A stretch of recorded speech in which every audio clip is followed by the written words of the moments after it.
जय श्री राधे श्याम निताई गौर हरि बोल। गिरिराज महाराज की जय, तुलसी महारानी की जय, ब्रजरज रानी की जय, यमुना रस रानी की जय, हमारे गुरु स्थान श्रृंगार भट्ट की जय, हमारे पूज्य दादाजी पिताजी एवं उनके गुरुदेव प्रभुपाद श्री देवकी नंदन गोस्वामी पाद की जय, समस्त वैष्णव वृंद की जय, अपने अपने गुरुदेव महाराज की जय। यहाँ विराजमान शालिग्राम प्रभु राधा रमन लाल की जय, धीर समीर बिहारी की जय। जय जय श्री राधे श्याम निताई गौर हरि बोल। मानव जीवन के दुर्लभतम अवसर सत्संग के लिए हम आप लोग यहाँ एकत्रित हुए हैं। अनेक समय से यह सत्संग राधा रानी करा रही हैं। आप जैसे वैष्णवगण पधारते हैं तो उत्साह मिलता है। ठीक 6 बजे फेसबुक पर लाइव होता है और घंटे 2 घंटे बाद फेसबुक पर व्हाट्सएप पर इसका लिंक आ जाता है। 1-2 दिन बाद यूट्यूब पर भी यह प्रसारित हो जाता है। हम महाप्रभु के चरित्र, संतों के चरित्र, वृंदावन के मंदिरों के बारे में और भी छोटी छोटी बातें जो गुरुदेव कहलवाते हैं उन पर चर्चा करते हैं। यह एक सत्संग है, यह कोई प्रवचन नहीं है। हम लोग आपस में प्रश्नोत्तर भी कर लेते हैं, बातचीत भी कर लेते हैं, आप सब जानते ही हैं। कल हमने इसी क्रम में श्री ईश्वरपुरी जी का चरित्र श्रवण किया था। आज ईश्वरपुरी जी के ही गुरु भाई श्री परमानंद पुरी जी का चरित्र है, उसको हम श्रवण करेंगे। और उसके बाद में आज ही आ जाएगा पूज्यपाद श्री केशव भारती जी, महाप्रभु जी के सन्यास गुरु, उनका चरित्र हम लोग श्रवण करेंगे। जैसे जैसे प्रेरणा ठाकुर करेंगे वैसे वैसे, कोई क्रम नहीं है, जैसे जैसे आ जाएगा। जयंतियां भी आती हैं बीच में, उस हिसाब से इसका हम आस्वादन करेंगे। बोलिए श्रीपाद परमानंद पुरी गोस्वामी जी की जय। श्रीपाद परमानंद पुरी गोस्वामी श्री चैतन्य कल्पतरु के 9 मूलों में से एक मूल थे। अब यहाँ ये बात स्पष्ट हो रही है कि माधवेंद्र पुरी जो हैं वो चैतन्य कल्पतरु थे, भक्ति के और प्रथम और वो थे। उसमें 9 मूल थे। 9 में मेरे ख्याल से प्रथम माधवेंद्र पुरी अंकुर हो गए, है ना। कल्पतरु, प्रेम कल्पतरु महाप्रभु जी ने सींचा, महाप्रभु जी ने लगाया और अपने प्रेम अश्रुओं द्वारा सींचा। उसके प्रथम अंकुर हुए माधवेंद्र पुरी। अब मुझे स्मरण नहीं है, कहीं आएगा, उसमें 9 अंकुर हुए होंगे। 9 में से एक ये भी परमानंद पुरी थे, इसलिए इनका यहाँ जिक्र आया। माधवेंद्र पुरी के आप शिष्य थे, मुख्य शिष्य थे। और ब्रजलीला में आप उद्धव थे। उद्धव जी ने परमानंद पुरी जी के रूप में यहाँ लीला में सहायता की। पुरी श्री परमानंदो यह आसीद उद्धव पुरा, पहले जो आसीद माने थे उद्धव, वे अब परमानंद पुरी बने हैं चैतन्य लीला में। ये त्रिहुति में निवास करते थे। जब महाप्रभु दक्षिण यात्रा करते हुए ऋषभ पर्वत पर नारायण का दर्शन करने गए, तब महाप्रभु ने सुना कि परमानंद पुरी चतुर्मास के लिए यहाँ वास कर रहे हैं। चातुर्मास वास करते हैं। सन्यासी वर्ष भर तो परिव्राजक रहते हैं। परिव्राजक का अर्थ घूमते रहते हैं। लेकिन जब 4 मास आ जाते हैं, जो कार्तिक पूर्णिमा को पूरे होते हैं, कहीं ना कहीं एक जगह विराजमान होकर अपना भजन साधन सिद्ध करते हैं। अथवा उसको ऐसा भी हम हल्की भाषा में कह देते हैं कि 4 मास वो आत्म कल्याण के लिए प्रयास करते हैं। सन्यासी तो देखिए आत्म कल्याण ही करता है। सन्यासी को दूसरे के कल्याण करने की जरूरत ही नहीं है। और एक और भी बात है। अब आज तो समय बदल गया बहुत। प्रवक्ता लोग, हम लोग ऐसा समझते हैं कि हम इन सबको कथा सुना के इनका कल्याण कर रहे हैं। ये वृथा अभिमान है। हम क्या जिम्मेदार हैं किसी के कल्याण के? क्या हमारा स्वयं का कल्याण हो गया? आप क्षमा कीजिए, क्या मेरा कल्याण हो गया? मेरा हो जाएगा तभी तो आपका कर पाऊंगा। मेरे पास तो 100 रुपए है नहीं और अनाउंस कर रहा हूं कि इसकी लड़की की शादी में 5100 रुपए मैं दूंगा। अरे कहां से देगा तू भाई?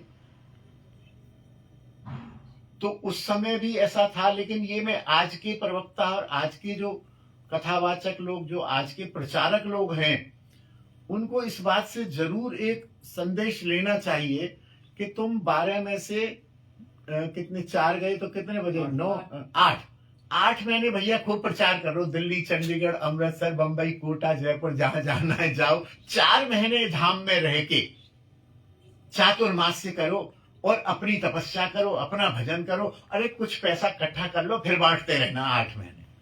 4 पैसे का मतलब भक्ति धन, भजन। पैसा नहीं, पैसा तो उदाहरण के लिए निकल गया। कुछ भजन अपने लिए भी तो करो। आप समझिए, जो 12 महीने इधर से उधर भटक रहे हैं, वो अपना भजन कब करते हैं? उनका भोजन कब शुद्ध होता है? उनकी वृत्तियां कब शुद्ध होती हैं? आ जाइए, यहाँ आ जाओ बेटा, आ जाओ। दूसरी आंटी बैठ जाएंगी। श्रीराज, यहाँ आ जाओ। आप रहोगी तो बीच बीच में मेरे को संकेत करती है। अरे आ जाओ, संकोच मत करो, आ जाओ। जय जय श्री राधे श्याम निताई गौर हरि बोल। हम लोग कथा कहने जा रहे हैं। क्या भोजन शुद्ध मिल रहा है? क्या एनवायरनमेंट शुद्ध मिल रहा है?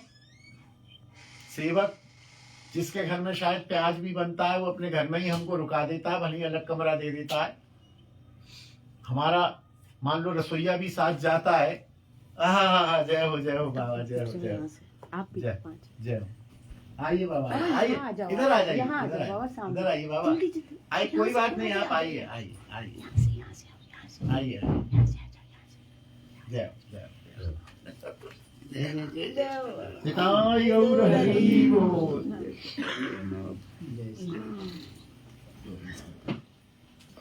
क्या हमें भोजन वहां शुद्ध मिल पाता है? क्या परिस्थिति शुद्ध मिल पाती है? तो आजकल जो प्रचारक हैं, उन लोगों को चाहिए पहले तो धामवास ही करें। जिसको सुनना है, कल्याण करना है, वो आए। हम कल्याण करने क्यों जा रहे हैं? वास्तव में तो हम कल्याण करने नहीं जा रहे हैं। हम या तो प्रतिष्ठा बटोरने जा रहे हैं या धन बटोरने जा रहे हैं। प्रतिष्ठा के पीछे बहुत लोग भाग रहे। जय हो मैया, प्रणाम प्रणाम प्रणाम। या हम धन बटोरने जा रहे हैं, शिष्य बढ़ाने जा रहे हैं। चलिए, कोई बात नहीं है, ठीक है, ठाकुर की इच्छा है। लेकिन भाई अपने कल्याण पर भी तो केंद्रित करो। अब ऐसे भी बहुत से संत हैं, देखिए पूज्य बाबा पधारे, धाम से कहीं जाने का ही मतलब नहीं है। क्या ये कल्याण नहीं कर रहे हैं? जो धाम में बैठे हुए हैं, क्या वो लोग कल्याण नहीं कर रहे हैं? तो जो चातुर्मास्य का क्रम था, ये इसीलिए था कि खूब परिव्राजक रहो, लेकिन 4 महीने कहीं एक जगह जम जाओ। वहां नियम लो, आसन का, भोजन का, संग का, स्थान का, सब चीज का नियम लो, उसका पालन करो और अपनी ऊर्जा को, जिसे कहते हैं ना, बैटरी चार्ज कर लो। 4 महीने बैटरी चार्ज कर लो और अगले 8 महीने फिर उस बैटरी से प्रकाश करते रहो। ये भाव था। तो जब महाप्रभु जी ने ये सुना कि श्रीपाद परमानंद पुरी चातुर्मास्य वास के लिए यहाँ वास कर रहे हैं, तो महाप्रभु जी के आनंद की सीमा न रही। पूज्यपाद श्री परमानंद पुरी जी का चरित्र कह रहे हैं, जो महाप्रभु जी के चाचा गुरु हुए, ईश्वर पुरी जी के गुरु भाई। क्योंकि पुरी जी आपके चाचा गुरु थे और श्री ईश्वर पुरी जी के गुरु भाई थे। जय जय श्री राधे। प्रणाम, सभी को प्रणाम। बेटा कुर्सियां है ना? हाँ, दे दो सब। इसको थोड़ा बंद कर दीजिए ठाकुर जी को। हाँ, ऐसे अलमारी जी। आपने जैसे ही सुना, महाप्रभु जी ने जैसे ही सुना, इनके दर्शनों को भाग कर पहुंचे, इनके चरणों में प्रणाम किया और परमानंद पुरी महाराज ने इनको उठाकर आलिंगन किया। 3 दिन तक निरंतर महाप्रभु इनके साथ कृष्ण कथा का रसास्वादन करते रहे और दोनों ही आनंद में प्रेमोन्मत्त हो गए, डूब गए। वाह वाह वाह, महाप्रभु को अपना आनंद आ रहा है, चाचा गुरु जी को अपना आनंद आ रहा है। सत्संग तो है ही आनंद का स्वरूप, इसमें दुख का तो कोई कारण ही नहीं। दुख का कारण तो ये संसार है जिसमें हम लोग फंसे हुए हैं। ये सत्संग तो आनंद का ही कारण है, आनंद ही है। और आनंद घन, घन बोलते हैं जैसे बर्फ होती है ना, बर्फ को घन का स्वरूप कहा गया। उसको कहीं से भी तोड़ो पानी ही निकलेगा, ऐसा नहीं कहीं से पानी निकलेगा और कहीं से दाल निकलेगी, कहीं से चावल निकलेगा। घन स्वरूप, आनंद घन। तो हमारे ठाकुर भी आनंद घन है और सत्संग भी आनंद घन ही है। आनंद घन स्वरूप है यह सत्संग। बहुत आनंद हुआ। कृष्ण भक्त दुखहीन। कृष्ण भक्त दुखहीन जी। कृष्ण भक्त दुखहीन जी, स्पष्ट है कृष्ण भक्त। लेकिन बात बाबा वही है कि कृष्ण भक्त दुखहीन है। मैं तो नहीं हूं कम से कम क्योंकि मैं कृष्ण भक्त नहीं हूं। हम 4 माला करते हैं और अपने आप को भक्त, प्रभु जी हम तो कितना भजन कर रहे हैं, ये फिर तकलीफ क्यों आ रही? हम तो भक्त है ना, वैष्णव है। कहां से तू वैष्णव है? जैसे कल भी बात चल रही थी, वैष्णव अपराध वैष्णव के प्रति होगा ना, गुरु अपराध गुरु के प्रति होगा। जिसमें गुरु के लक्षण पूरे पूरे हैं, जिसमें वैष्णव के लक्षण पूरे पूरे हैं, वही अपराध होगा। अब गुरु जी जो लग गए अपने खींचातानी में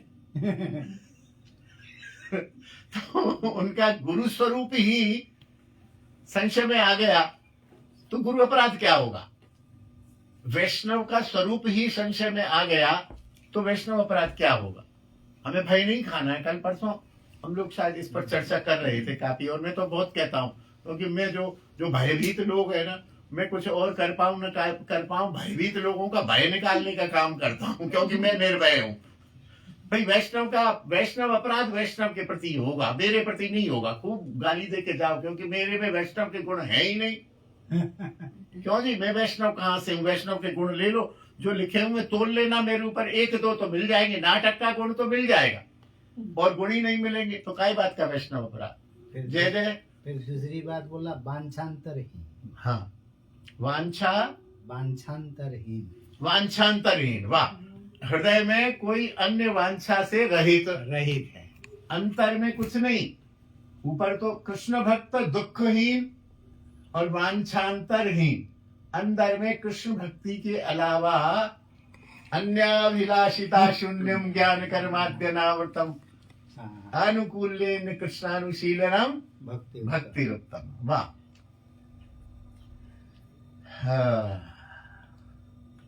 यहाँ विराजमान होने के बाद श्री परमानंद पुरी जी का नीलाचल जाना था और वहां से गंगा स्नान के लिए आपको नवद्वीप जाना था। परमानंद पुरी जी ने, महाप्रभु जी ने प्रार्थना की कि आप नीलाचल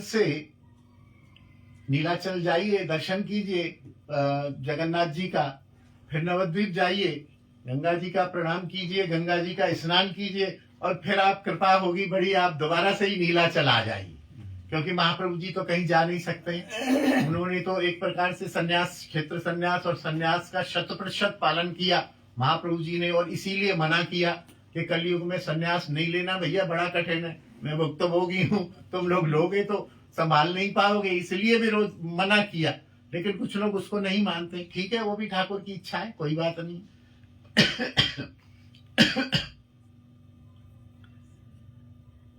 महाप्रभु ने प्रार्थना की कि आप दोबारा नीलाचल ही आ जाइए, मैं भी सेतु बंद होता हुआ शीघ्र नीलाचल आ रहा हूं। इस प्रकार कहकर महाप्रभु दक्षिण यात्रा पर चले गए। अभी ये नीलाचल से पहले की बात है, मैं थोड़ा गलत बोल गया। महाप्रभु दक्षिण यात्रा पर चले गए और ये नीलाचल पधारे। वहां से ये नवद्वीप पधारे और माता शची के घर सुखपूर्वक वास किया। जब इन्हें पता चला कि यह भी महाप्रभु भी नीलाचल पहुंच गए हैं, जब तक महाप्रभु जी नीलाचल नहीं पहुंचे तब तक ये नवद्वीप में रहे, और जब इन्हें पता चल गया कि महाप्रभु भी नीलाचल पहुंच गए हैं तो ये भी तुरंत वहां से एक कमलाकांत नाम के वैष्णव के साथ नीलाचल चले आए और वहां आकर महाप्रभु से मिले। महाप्रभु ने श्री काशी मिश्र के घर में, जहां गंभीरा है, काशी मिश्र के घर में इन्हें एक एकांत स्थान दिलवा दिया कि गुरुदेव आप यहां विराजो, ये एकांत है, भजन करो, आनंद से रहो। वहां पर गुरुदेव श्री स्वरूप दामोदर के साथ कृष्ण कथा आनंद में विभोर रहने लगे। स्वरूप दामोदर महाप्रभु जी के हर प्रकार से भक्त भी हैं और उनको शासन करने वाले भी हैं थोड़े से, तो उनमें पाल्य भाव भी है, सख्य भी है, दास्य भी है, सभी भाव हैं। एक दिन महाप्रभु इनके स्थान पर पधारे।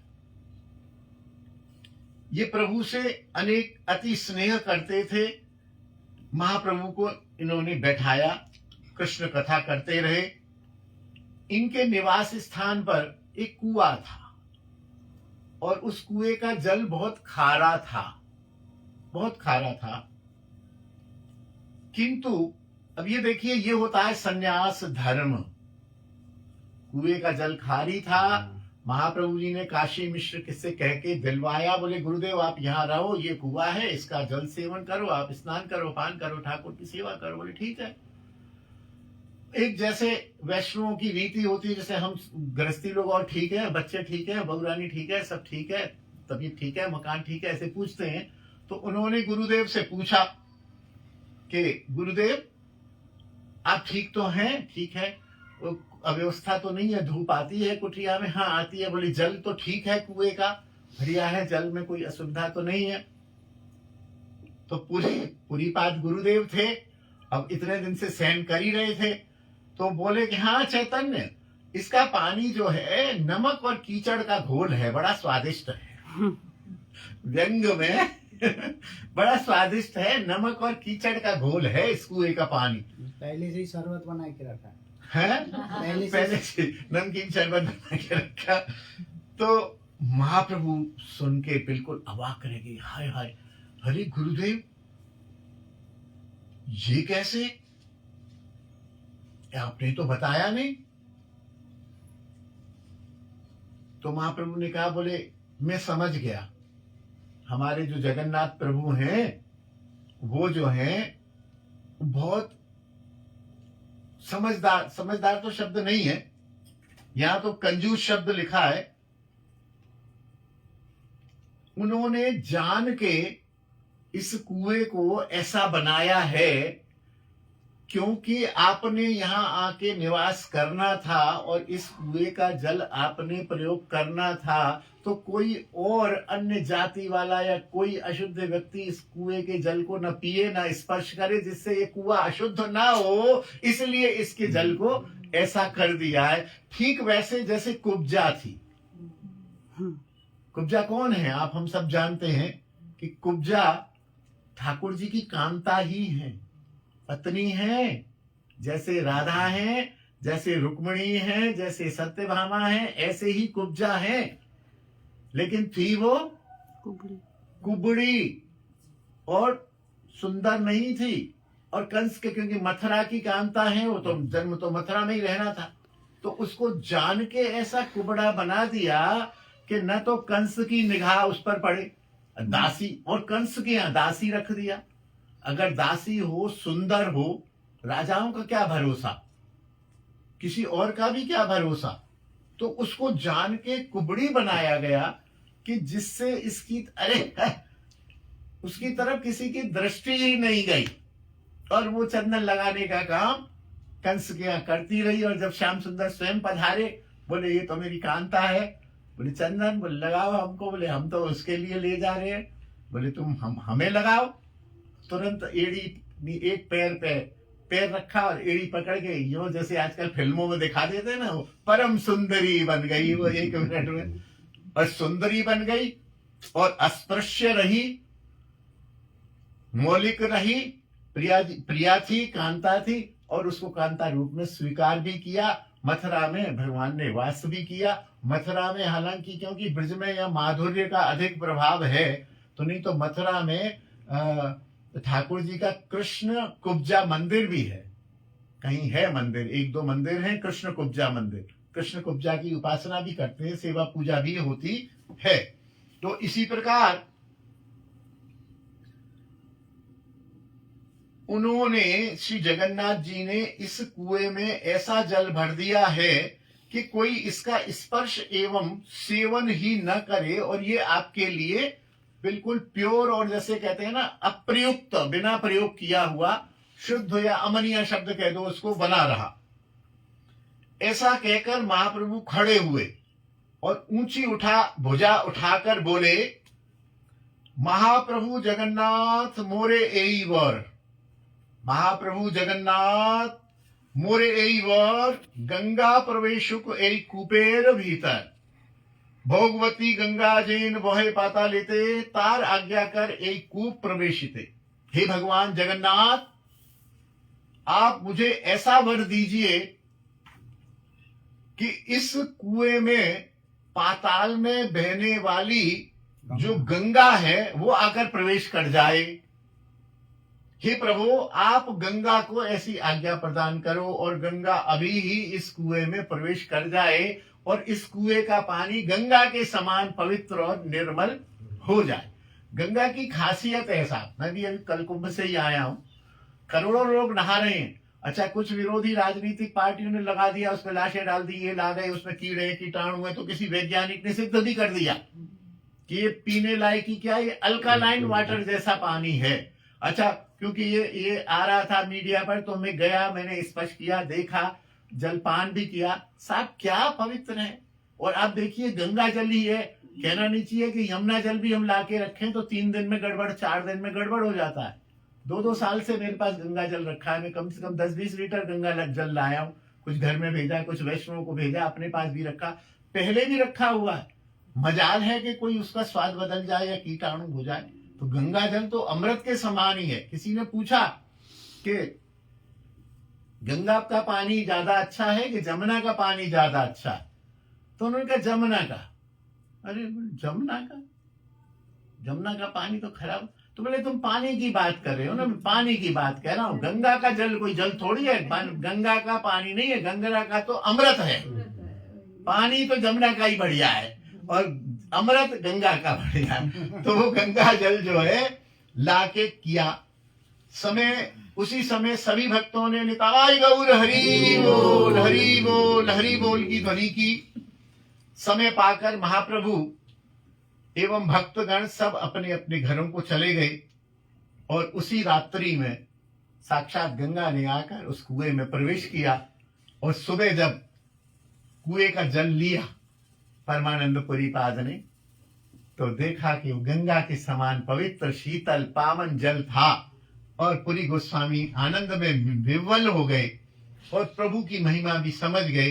बोले ये हमारा जो शिष्य है ये सही शिष्य है, सही जगह सही है।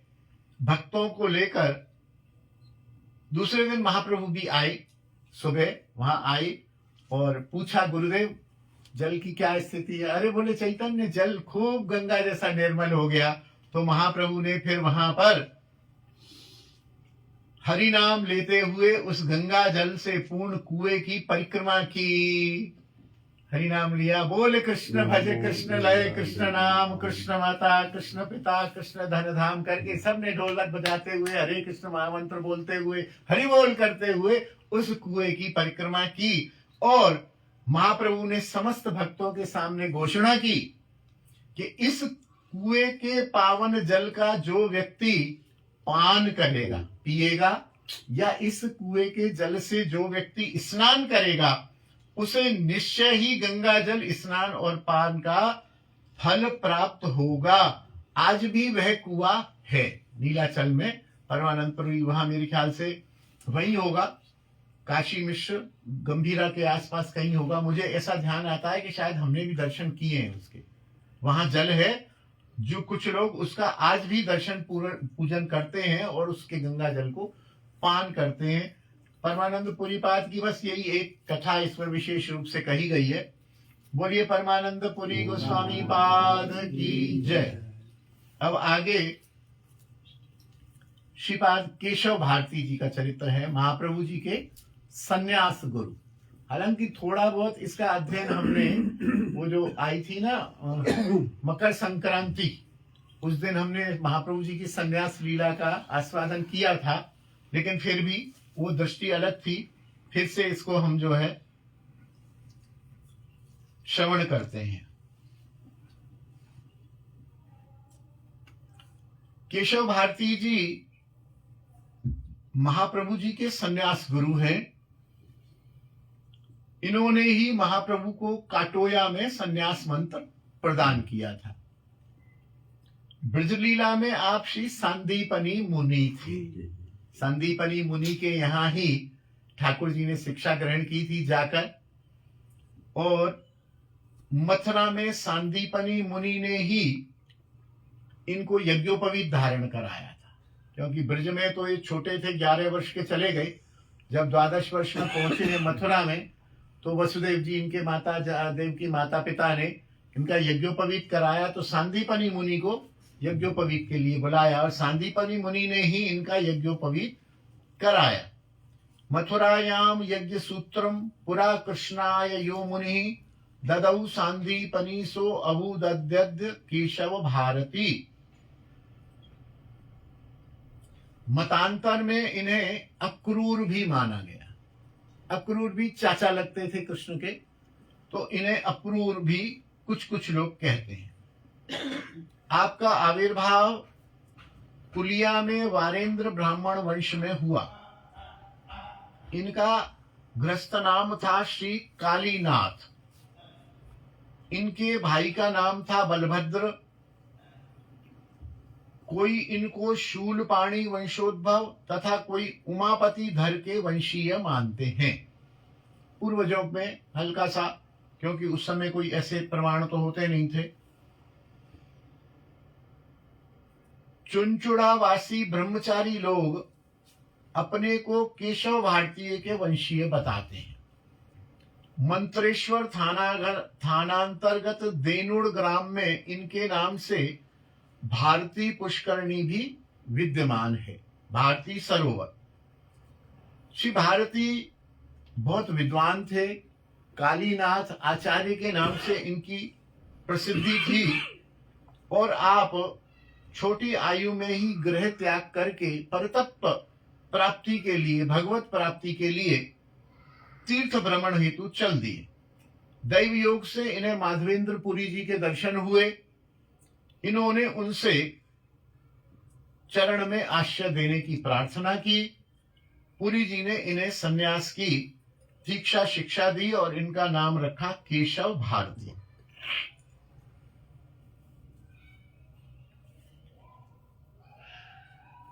पुरी जी ने ही इनको सन्यास की दीक्षा दी और इनका नाम रखा केशव भारती। नवद्वीप में एक दिन श्रीमन महाप्रभु गोपी भाव में आविष्ट हो उठे और गोपी गोपी करके उच्च स्वर से कीर्तन करने लगे, नाचने लगे और विवल हो गए एकदम। उनका एक शिष्य उस समय आया महाप्रभु के दर्शन के लिए और गोपी गोपी नाम की रट लगाते देखा। बोला, प्रभु आप तो कृष्ण कीर्तन करते हैं, कृष्ण कृष्ण बोलते हैं, हरे कृष्ण बोलते हैं, गोविंद माधव बोलते हैं, आज ये गोपी गोपी कहां से बोल रहे हैं आप? कृष्ण कृष्ण कहिए, गोपी गोपी कहने से क्या होगा? उनको गोपी की महिमा पता नहीं थी और संभवतः गोपी की महिमा को प्रकाशित करने के लिए ही उन्होंने आज गोपी गोपी बोला, क्योंकि गोपी को समझना बहुत मुश्किल है। गोपी को लोग ये समझते हैं, अरे ये तो ग्वाली ने दूध बेचने वाली मटके पर दूध ले लो, दही ले लो, छाछ ले लो, ये तो वो है जैसे लक्ष्मी ने समझा और रासलीला में प्रवेश कर रही थी। आप तो सब जानते ही हैं कि नहीं, बताऊं? बताइए। अच्छा जब ठाकुर की रासलीला हुई यहाँ, तो बहुत हल्ला हो गया, देवता इकट्ठे हो गए अपनी अपनी पत्नियों के साथ पुष्प वर्षा के लिए, रासलीला के दर्शन के लिए। अब किसको हुए किसको नहीं हुए ये तो अंदर की बात है। तो लक्ष्मी जी भी जो है वो भी तैयार हो गई और कृष्ण से बोली कि मुझे रासलीला में प्रवेश दिलवाओ, मैं भी आऊंगी। बोले ना ना तुम्हारा काम नहीं है। बोले अरे मेरा काम क्यों नहीं है, मैं तो संसार की श्री की शील की अधिष्ठात्री हूँ, लक्ष्मी हूँ, ये संसार मेरे से ही चलता है, बिना पैसे के बिना लक्ष्मी के कुछ चलता है क्या? बोले नहीं, तुम अलग अलग हो, तुम्हें मैं यहाँ स्वर्ण रेखा के रूप में हृदय में धारण करता हूँ, वो बात ठीक है, लेकिन रास में तुम्हारा अधिकार नहीं है। तो बोले उपाय? बोले उपाय ये जो श्री अपनी रासेश्वरी श्री राधा जी हैं, इनका अनुगत्य करो, इनके जाओ चरणों में प्रार्थना करो, ये यदि तुमको वो गोपी भाव दे दें और अपनी कृपा कर दें तो तुम भी शामिल हो जाओगी। अरे बोले ठाकुर, अब उन्होंने जो शब्द कहे वो मैंने एक बार कह दिए थे, तो दूसरे दिन फोन आ गए 10 बार कि आपने राधा जी के बारे में ऐसे कैसे कहा। अब मैं थोड़ी कह रहा हूँ, वो तो लक्ष्मी जी कह रही है, उनके वाक्य को तो कहना ही पड़ेगा। अब जैसे बात पूरी जी बोल रहे हैं, अरे चैतन्य, अब चैतन्य तो मेरे इष्ट है, लेकिन मैं थोड़ी कह रहा हूँ, वो पूरी जी जो बुला रहे हैं चैतन्य, तो वो बोल रहा हूँ। तो लक्ष्मी जी ने जो बात कही मतलब थोड़ी उपेक्षात्मक कही, अरे मैं लक्ष्मी सर्व लक्ष्मीमयी हूं, मैं ये तो दूध दही बेचने वाली साधारण सी ग्वालिन एक गोप कन्या राधा रानी के शरण में जाऊंगी। बोले तो रासलीला में प्रवेश नहीं होगा। बोले कैसे नहीं होगा, मैं अपनी तपस्या के बल से प्रवेश करूंगी। बोले कर लो तपस्या। तो यहाँ पर बेल वन में बैठ गई तपस्या में और आज तक बैठी हुई, प्रवेश हुआ ही नहीं, रासलीला हो गई। 1000 असंख्य रात्रियों के बराबर रासलीला हो गई, गोपी आ गई और शंकर जी भी आए, शंकर जी को भी गोपी का वेश दिया। अब इसमें भी 2 मत हैं, कुछ तो वैष्णव कहते हैं गोपी वेश से शंकर जी ने लीला में प्रवेश किया, और कुछ संत कहते हैं कि नहीं, गोपी वेश से उनको केवल रासलीला के दर्शन का अधिकार मिला, रासलीला में उनका प्रवेश नहीं हुआ। अब ये तो शंकर जी जाने और ठाकुर जी जाने, हमें तो नहीं मालूम है हुआ कि नहीं हुआ। दोनों मत हैं कि प्रवेश नहीं हुआ, दर्शन का अधिकार। अन्यथा शंकर जी को तो रासलीला दर्शन का ही अधिकार नहीं। अब यो वैष्णव नाम अग्रगण्य में मानो तो उनका कोई ना कोई मंजरी स्वरूप भी होना चाहिए, प्रवेश हुआ ही होगा। और कुछ कहते नहीं हुआ तो हम तो दोनों को ही प्रणाम करके चलते हैं, सीधी सी बात है, हुआ तो ठीक है, नहीं हुआ तो ठीक है, हमारा तो नहीं हुआ अभी तक, हम तो ये जानते हैं बस। तो गोपी की जब रट लगाई तो वो बोले कृष्ण कृष्ण कहो, गोपी कहने से क्या होगा। इतना सुनते ही महाप्रभु में गोपी भाव सहित क्रोध का, मान का, गर्व का, मद का, इन तीनों चारों में काफी अंतर है, बाबा तो जानते हैं, उसको नहीं खोलेंगे अभी। एक प्रकार से क्रोध आ गया, आप हम तो यही समझें, और वो अपने आप को गोपी समझने लगे कि मैं गोपी हूं। तो वो बोल रहे थे ना कि कृष्ण कृष्ण बोलो, कि कृष्ण उस निष्ठुर का नाम लो मैं, वो निष्ठुर जिसने ब्रज को और हम सब गोपियों को त्याग कर मथुरा गमन किया, उस कृष्ण का नाम, उस निर्दयी का नाम। अब जैसे निर्दयी कह दिया तो मैं थोड़ी कह रहा हूं, ये गोपियों के शब्द हैं, है ना, ये गोपियों के शब्द हैं, और मैं तो एक उसको प्रोड्यूस कर रहा हूं, प्रस्तुत कर रहा हूं। तो वो जब तक नहीं कहूं, मैं यहाँ कहूं उन्होंने क्या भगवान कृष्ण का नाम, तो बस रस ही बिगड़ जाएगा, रसाभास हो जाएगा। उन्होंने कहा उस निर्दयी का नाम जो माता पिता सखाओं और ब्रजगोपियों, हम ब्रजगोपियों को बिलकता हुआ छोड़कर अक्रूर के साथ चला गया। अरे दुष्ट ठहर जा तू, मैं तुझे अभी सुनाता हूं उसका नाम। वो दुष्ट कहा उस भक्त से, मैं सुनाता हूं। इतना जय हो निताय गौर हरि बोल। इतना कहकर महाप्रभु जी उस छात्र के पीछे लाठी लेकर मारने को दौड़े। वहां पर वे छात्र भयभीत होकर वहां से भागा और आगे आगे छात्र भाग रहा, पीछे पीछे महाप्रभु जी डंडा लेके, अरे तू रुक, हरि कृष्ण नाम सुनाता हूँ तेरे को, अरे रुक तेरे को कृष्ण नाम सुनाता हूँ। जैसे तैसे दूसरे लोगों ने, अरे प्रभु क्या हुआ, कहाँ डंडा लेके, किस पर कृपा हो रही है आज, कहाँ, अरे बैठो, अरे बोले कहता कृष्ण नाम लो है, उस निर्दयी का नाम लो। अरे प्रभु भाव समझ गए, भक्त लोग के भाव गोपी भाव में है, उनको किसी तरह से शांत किया।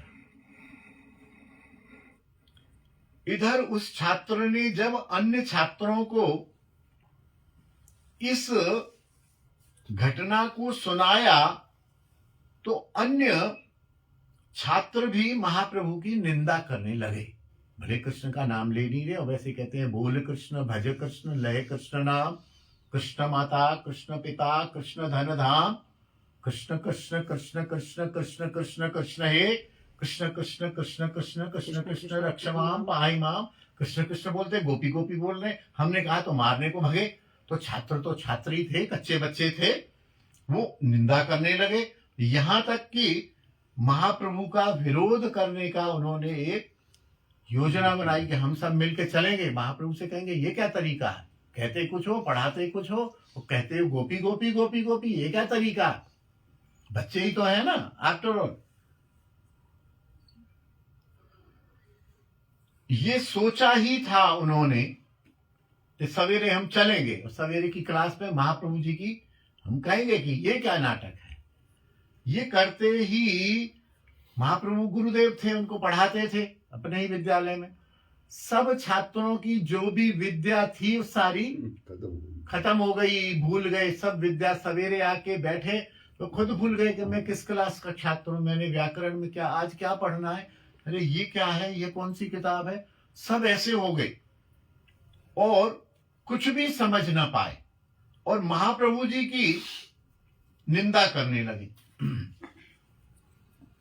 इस प्रकार और भी अनेक बहिर्मुख लोग पहले से ही थे जो महाप्रभु जी की निंदा करते ही थे। बोले क्या नाचता है, ये कीर्तन करता है, काली पूजा करता नहीं है, ये हल्ला गुल्ला करता है, ऐसे करने से थोड़ी होगा। उस समय तो काली पूजा और ये शक्ति पूजा का ही जमाना था जब महाप्रभु जी थे।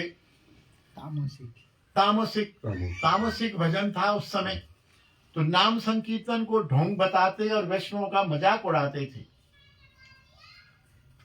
प्रभु का यहीं से ही महाप्रभु का जो सन्यास लेने का विचार बना, जबकि महाप्रभु ने मना किया है।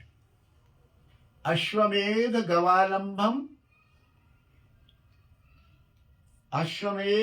गवालंबम ऐसा श्लोक है। सन्यासम पल पैतृकम देवरेण सुतोत्पत्ति एते पंच विवर्जये।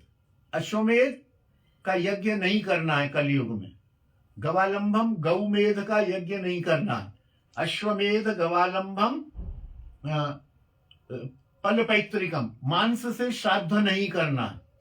देवरेण सुतोत्पत्ति ऐसा पहले शास्त्र में आज्ञा था कि कोई यदि निसंतान रह जाए और संतान है तो अपने देवर का संग करके, उसकी विधि है। जैसे व्यास जी द्वारा ये सब आगे परंपरा बढ़ी है, विधि है कि देवर से पुत्र उत्पत्ति करा सकते थे, लेकिन कलयुग में नहीं। और संन्यास नहीं लेना कलयुग में। क्यों नहीं लेना? कि उसका पालन नहीं हो पाएगा और नहीं हो रहा है। मेरी तो दोष दृष्टि है, मुझे एक भी कोई सच्चा सन्यासी लाके दे दो कि जो रोज एक वृक्ष के नीचे रहता हो, ओम नमो नारायण कहता हो, जैसे माधवेंद्रपुरी थे। कोई दे गया तो पा लिया, नहीं तो निराहार रह गए। एक भी नहीं है। बल्कि मैं तो उल्टा कहूंगा कि हम गृहस्थियों के पास तो एक छोटे छोटे 1 BH के फ्लैट है, सन्यासियों के पास 2,500 हजार गज के हर शहर में। ऋषिकेश में भी आश्रम है, सब हरिद्वार में भी आश्रम है, वृंदावन में भी आश्रम है, बनारस में भी आश्रम है, और वहां भी आश्रम है, वहां कांची में भी है, वहां कामकोटी में भी है। क्या हो रहा है? काय के सन्यासी हो, केवल कपड़ा रंगने के सन्यासी रह गए हम, इसीलिए मना किया।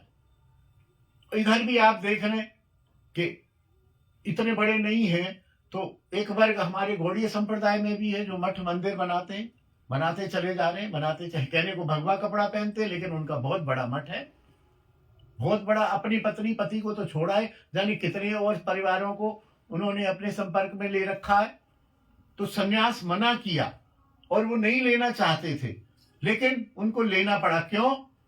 क्योंकि उन्होंने देखा कि मेरे छात्र ही जो है मेरी हंसी उड़ा रहे हैं, मेरे को प्रणाम नहीं कर रहे हैं, मेरे को समझ नहीं पा रहे हैं। और कुछ लोग और भी मेरी निंदा करते हैं, संकीर्तन की निंदा करते हैं। एक नई चीज को शुरू करने के लिए कुछ तो परिश्रम करना पड़ता है, और एक रूढ़ी होती है। उस समय भी रूढ़ी ये थी कि सन्यासी को देखो और प्रणाम करो, चाहे वो सन्यासी कैसा भी हो। वेश को प्रणाम करने वाली बात जो आप कल कह रही थी, 500 वर्ष पहले जब महाप्रभु जी थे तो वहां वेश को प्रणाम होता था। सन्यासी भी काली पूजा करते थे उस समय, लेकिन सन्यासी भगवा वस्त्र, मुंडित मस्तक, बड़ी सी शिखा, उसको हर कोई प्रणाम करता था। तो महाप्रभु जी ने कहा ये लोग मेरी निंदा करने, और मेरी निंदा करने से इनको जो अपराध लगेगा उससे इनका कल्याण कभी हो ही नहीं पाएगा। मैं तो इनको भगवत भक्ति देने आया था, किंतु ये लोग मेरी निंदा कर रहे हैं। मेरी निंदा मतलब भगवत निंदा, हरि नाम की निंदा कर रहे हैं और वैष्णवों की निंदा कर रहे हैं। ऐसा करने से तो इनकी महान दुर्गति होगी, और मैं इनका उद्धार कैसे कर पाऊंगा? मैं तो उद्धार के लिए आया हूं। तो उन्होंने कहा ठीक है, मुझे यद्यपि कलयुग में निषिद्ध है, और निषिद्धता भी कारण, देखिए हर कार्य के पीछे एक कारण होता है। प्याज नहीं खाना कारण है कि वह तामसिक है, दुर्गंध युक्त है, कुपाच्य है, या जो भी, उसमें 100 गुण भी हैं, लेकिन वैष्णव रीति में वो त्याज्य है। तो सन्यास क्यों त्याज्य है? कि सन्यास का पालन कलयुग में नहीं हो पाएगा। लेकिन बोले मैं सन्यास लूंगा और पूरा 100% पालन करूंगा, और उन्होंने किया। उन्होंने किया। उनका महाप्रभु जी का चरित्र हम यदि पढ़ेंगे तो ऐसे अनेक अनेक उदाहरण हैं कि उन्होंने जीवन में स्त्री का मुख नहीं देखा। यहां तक कि उनका सेवक एक दिन जो है बगल में वृद्धा स्त्री से चावल लेके आया, माधवी दासी, जो महाप्रभु के 3.5 भक्तों में एक भक्त थी। एक थी कि आधी थी? माधवी दासी आधी। 3.5 भक्त गिनाए गए शास्त्र में, महाप्रभु के 3.5 भक्त थे, उसमें से आधी थी माधवी दासी। आयु कितनी थी? वृद्धा, 60 की, 65 की, 70 की होगी। उससे महाप्रभु जी का सेवक जो रंधन करता था, संग्रह नहीं था कुछ भी, प्रसाद बनाया, पाया, दे दिया, बांट दिया, कल की कल देखेंगे, कल फिर से मांगेंगे, फिर बनाएंगे, नहीं मिला तो नहीं मिला। और वो 3/8 के कमरे में जीवन भर संन्यास लेने के बाद गंभीरा में रहे, आज तक भी वो कमरा है। स्त्री का दर्शन नहीं किया, याचक मांगा नहीं किसी से, स्वाद का वो नहीं किया, ये नहीं किया। एक कोई उनका भक्त ले आया बढ़िया बादाम रोगन न किसका तेल, चमेली का तेल है, चमेली का तेल लेके आया। बोले ये उनको सेवक को दिया, बोले ये महाप्रभु को लगाना, भजन करते हैं, आवेश में रहते हैं। बोले ले जाओ इसको, मैं सन्यासी होके चमेली का तेल लगाऊंगा। सन्यासी का यही धर्म है कि चमेली का तेल लगाऊंगा। जगदानंद लाए थे ना, है ना, नारायणी तेल लाए थे, नारायणी लाए, जो भी मतलब, हाँ जो भी तेल मेरे को याद नहीं रहता। मोटी बात ये है कि कोई बढ़िया तेल लाए थे बस। हाँ जी, क्यों जी, सही है ना, बढ़िया तेल लाए थे। मेरे को तो ये नाम भी, बाबा बैठे हैं तो जगदानंद याद आ गया, नहीं तो नाम भी याद नहीं आता। मेरे को इनकी कृपा से स्फूर्ति हो रही। तो उन्होंने जो है बोले वापिस करो जगदानंद को, उन्होंने सेवक ने वापस कर दिया। जगदानंद भी जो है वो नहीं वापस करा नहीं। हाँ, जगदानंद को पहले इतना सुंदर तेल की भांडे लेके आया। हाँ, तो ये मर्दनी को व्यवस्था एक जो है तुम इतना सुंदर तेल लाए हो, किसी मालिश वाले की भी व्यवस्था करो ना, मैं सन्यासी हूँ, खुद लगाऊंगा तेल। ऐसा व्यंग्य किया, व्यंग्य करके उसको वापिस किया। और जगदानंद भी जो है वो थोड़ा सा उनसे मान रखते थे, सत्यभामा का अंश था, है ना, ठीक है ना बाबा, सही बुलवाते रहो मेरे से।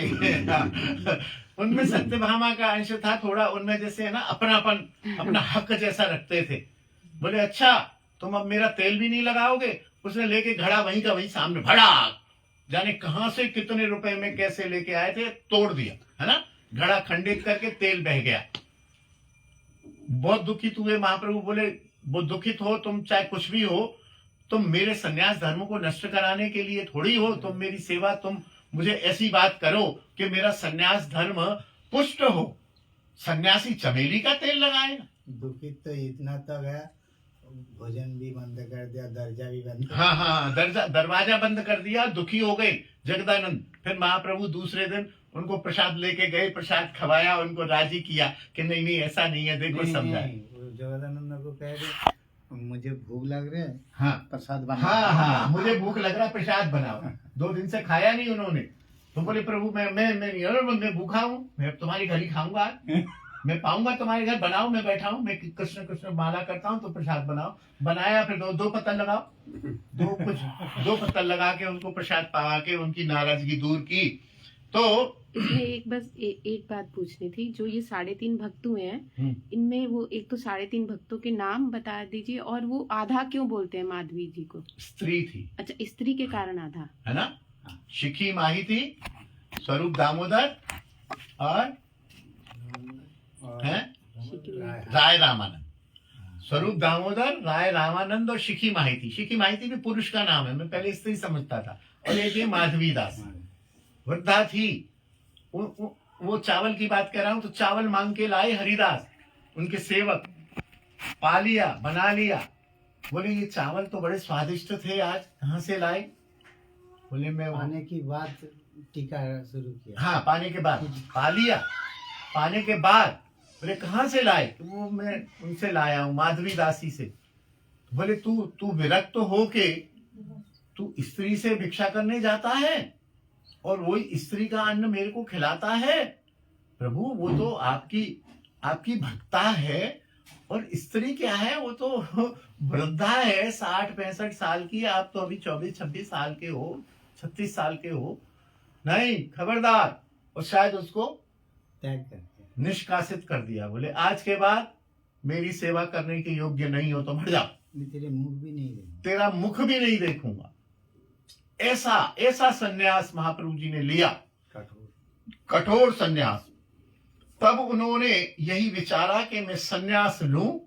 मेरे सन्यास भेष को देखकर ये मुझे प्रणाम तो करेंगे ही करेंगे, और ऐसा भी हो सकता है कि मेरी निंदा तो बिल्कुल नहीं करेंगे। जैसे कल आप कह रहे थे कि वेश, तो मैंने कहा ना वेश को प्रणाम कर दो, निंदा नहीं करनी।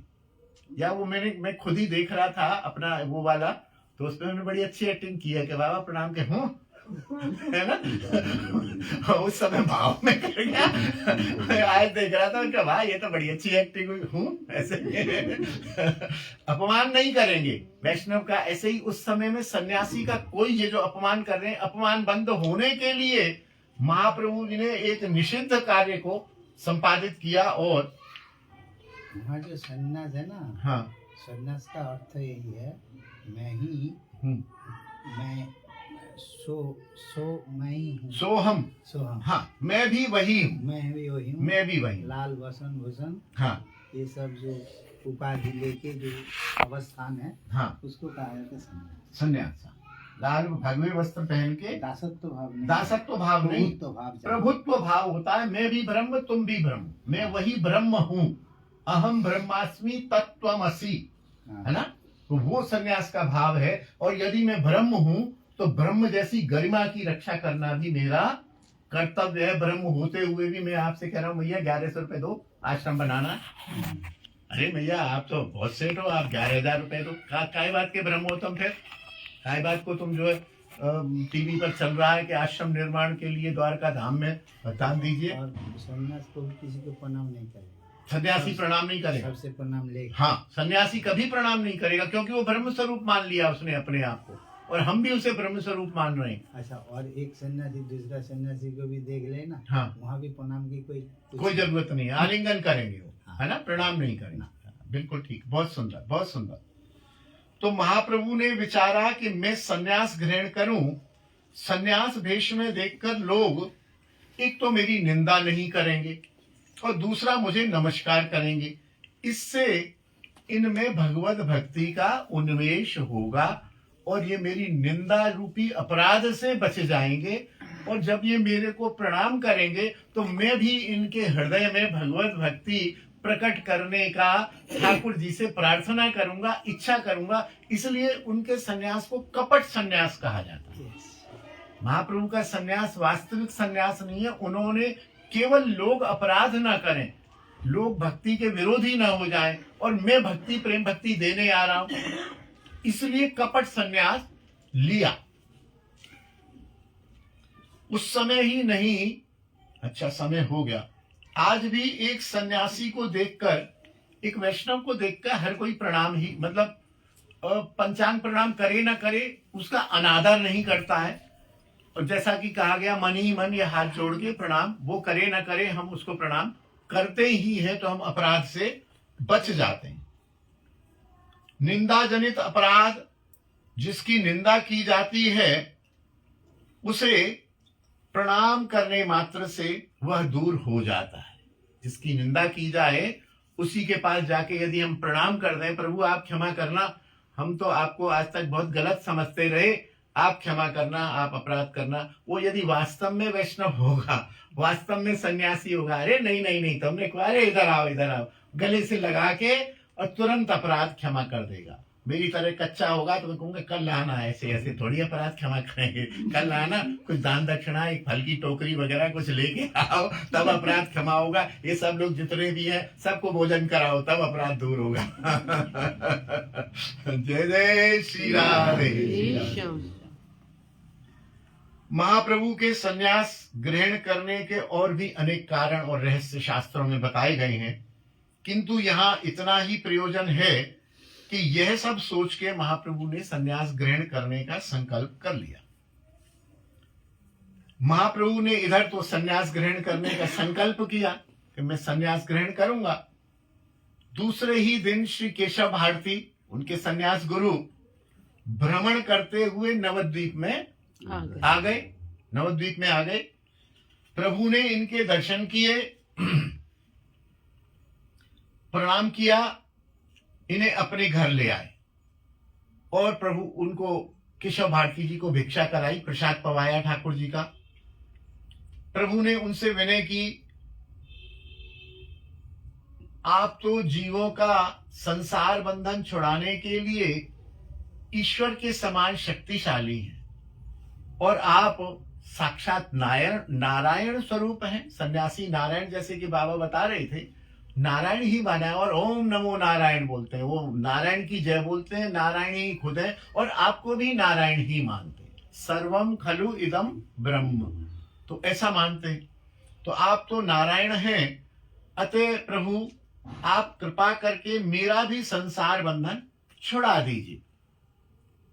और बड़े विनम्रता पूर्वक कहा कि हे प्रभु, हे गुरुवर, यदि मुझ में योग्यता है या अयोग्य हूं, मैं योग्यता तो नहीं है, लेकिन आपकी कृपा से शायद मैं योग्य हो जाऊं, आप मुझे सन्यास दीक्षा दे दीजिए। भारती ने कहा, विश्वंभर सुनो, तुम्ही ईश्वर अंतर्यामी, तुम्ही ईश्वर अंतर्यामी, जेई कराय सेई कोरिबो, जेई कराय सेई कोरिबो, स्वतंत्र नहीं आमी। तुम अंतर्यामी ईश्वर हो, आप जो मुझसे कराना चाहोगे मैं वही करूंगा, मुझे करना पड़ेगा, मैं स्वतंत्र नहीं हूं। भारती जी ने यह कहा और बोले, जैसी तुम्हारी इच्छा हो, तुम ईश्वर हो, तुम जानो, तुम जो मेरे से कराना चाहो मैं मना तो कर ही नहीं सकता हूं। तुम नारायण स्वरूप हो, स्वतंत्र ईश्वर हो, मैं यद्यपि स्वतंत्र नहीं हूं, तुम जैसा चाहो वैसा करना।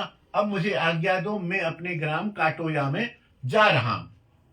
और काटोया में चले गए। महाप्रभु माघ शुक्ला त्रयोदशी शताब्द 1431 रात्रि को गृह त्याग करके कोटाया पहुंच गए।